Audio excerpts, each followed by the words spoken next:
This is a message para sa lahat ng nagsisimula. Whether nagsisimula at first time magnegosyo, o nagsisimula sa bagong trabaho, o first time makipagsapalaran sa ibang bansa. Kung napapagod ka na, kung nanginginig na yung tuhod mo, at kung mangyak-ngyak ka na sa hirap ng pinagdadaanan mo, congratulations! You're almost halfway there.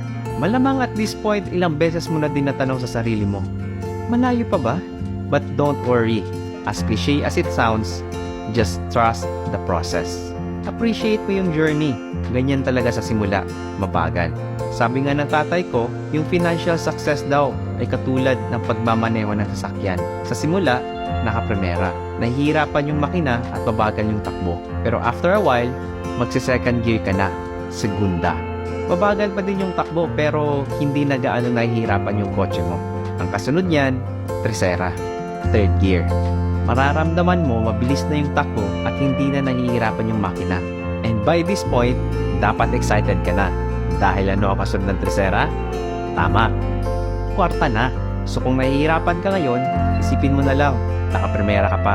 At kung hindi tumatakbo yung kotse mo kahit anong apak mo sa gas, check mo, baka naka-neutral ka pa. So go ahead, huwag kang matakot ipasok sa primera. Huwag kang matakot mag-try. O baka naman madiin pa ang tapak mo sa clutch. Kung ganon, kailangan mo mag-let go. Let go ng dahan-dahan. At kung mamatay ang makina, kung mag-fail ka, okay lang yan. Balik mo sa neutral, tapos start mo ulit. At kung nakikita mo na nauna na yung iba, chill ka lang. Dahil katulad din ng pagmamaneho sa kalsada, hindi ito karera. Your pace, your race.